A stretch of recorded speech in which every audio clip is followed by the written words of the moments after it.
Salam sepak bola ya. Hari ini gue akan update tentang European League ya, yang baru gue saksikan babak perempat final leg pertama ya. Ada 4 pertandingan, di mana yang pertama gak terlalu penting, Zagreb Villarreal menang 1-0 ya. Feeling gue Villarreal udah pasti lolos karena Zagreb ini tadi yang gue tonton ya, penampilannya benar-benar amburadul juga, lebih banyak ngandelin fisik. Lalu Ajax ketemu Roma. Nah, permasalahannya pun sama. Ajax ini nggak jauh beda sama Leipzig. Kalau misalkan di Liga Champions ada Leipzig, di Europa League ada Ajax. Nah, Ajax ini mereka bisa create chances sampai 9 kali berbanding dengan Roma 4 kali, dan gue tonton di sini penampilan Ajax seperti biasa mereka mengepung, cuman efektivitasnya rendah. Nah, berbanding terbalik, Roma ini main sepak bola reaktif, 4 shoot on target, 2 berbuah gol. Nah, inilah salah satu kendala yang gua bilang kalau misalkan Ajax ini mirip Leipzig. Mereka bisa create chances, bisa create peluang, tapi efektivitasnya ini rendah dan sering tersandung ketemu tim seperti kayak Roma ini yang memainkan sepak bola reaktif. Oke, dan ya gue nggak pernah ngeliat juga Ajax main bertahan 3-4 tahun terakhir. Lalu ya, Arsenal lawan Slavia Praha ya, ini sebenarnya gue saksikan ya. Dan sebelumnya di preview gue bilang kalau misalkan Arsenal main seperti kayak lawan Liverpool lagi, ya susah juga untuk menang. Dan di sini terbukti Arsenal mainnya nggak jauh beda dengan ketika mereka dibantai oleh Liverpool.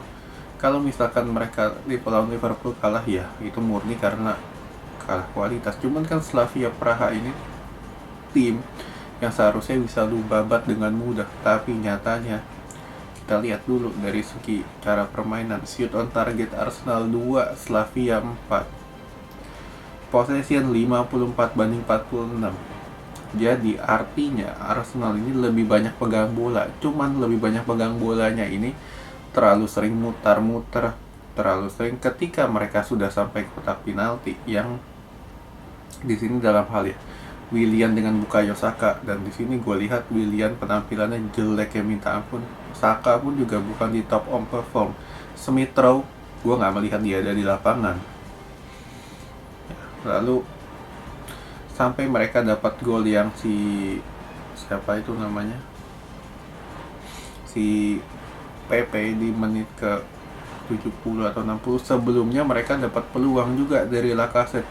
Cuman ya, Lacazette ini kan bukan striker top ya. Dia one on one dengan kiper, 95% masuk. Yang dia harus lakukan adalah ketika one on one, bukannya lu pressing ke atas, tapi lu cukup pressing ke bawah seperti yang ditunjukkan oleh, kalau misalkan kalian nonton kemarin kayak Chilwell atau Marco Reus, itu harusnya mereka lakukan seperti itu. Cuman kan Lacazette ini gue nggak ngerti lah, ya mainnya asal seradak seruduk, dapat peluang bentur tiang.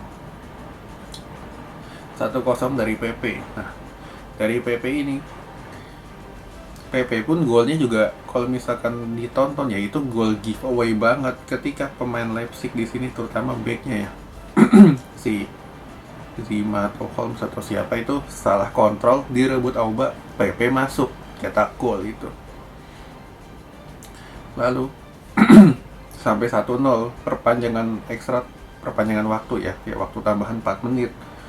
Nah, gue melihat ini instruksinya Arteta pun juga ya mungkin, atau misalkan ketika di ruang ganti mungkin instruksinya ketika lu sudah extra time yang lu harus lakukan adalah bertahan. Dan di sini kelihatan banget 4 menit tambahan Arsenal mainnya malah bertahan, berkumpul di areanya sendiri. Bukan lu agak keluar untuk bisa ngejar gol lagi, tapi lu malah kumpul di area sendiri.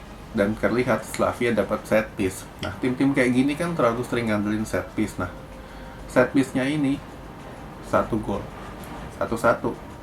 Kesimpulannya apakah Slavia main bagus? Enggak juga. Hampir 90 menit Slavia ini benar-benar penampilan pun juga jelek banget.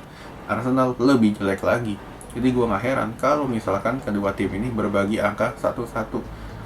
Dan bonusnya Slavia gue dapat gol tandang di leg pertama, dan ini maknanya double kalau misalkan ngelihat permainan Arsenal kayak tadi.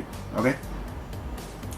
Lalu kita ke match selanjutnya, Granada lawan United. Nah, ini juga sama, cuman di sini kualitas individu United lebih baik ketimbang Arsenal. Di sini terlihat oleh pasang false nine. Kalau misalkan di atas kertas Greenwood jadi false nine, cuman di lapangan ini bergantian, bukan Greenwood.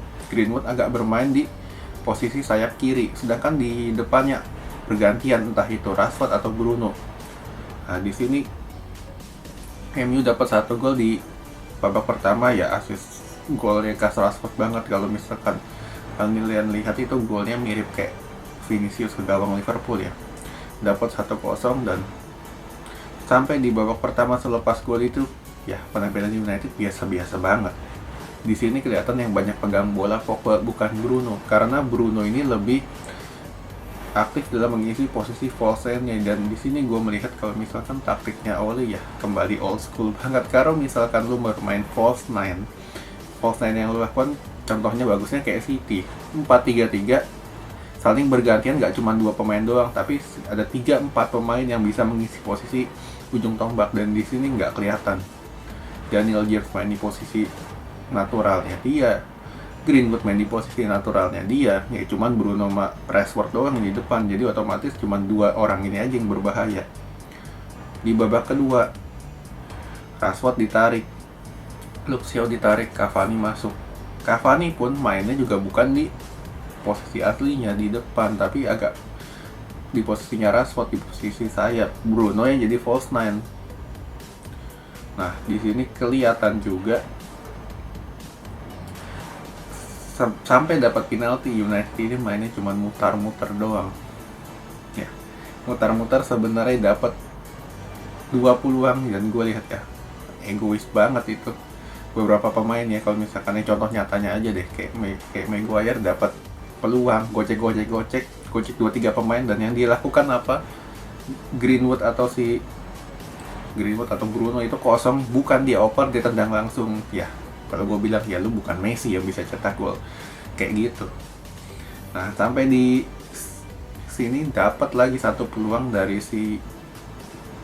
siapa, Greenwood atau siapa, nggak digocek juga, shooting gocek, nggak dioper juga, gocek shooting keluar. Nah, ya kayak gitu terus. Nah, inilah salah satu permasalahan klasik United yang lebih sering gocek-gocek nggak penting ketimbang lu melakukan operan-operan efektif.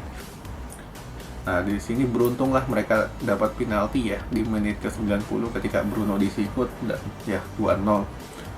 Kalau misalkan dari penampilan United ini bukan kemenangan yang bagus, karena kalau misalkan dibilang ya Granada ini penampilannya amburadul banget. Mereka di babak pertama agak lumayan, di babak kedua ngedrop. Nah, inilah di babak kedua ini harusnya tim kayak United ini lebih bisa ngambil momentum. Dan di sini terlihat mereka dapat 2 chance yang nggak bisa dimanfaatin. Harusnya mereka bisa menang 4, tapi cuma bisa menang 2. Oke, sekian dulu.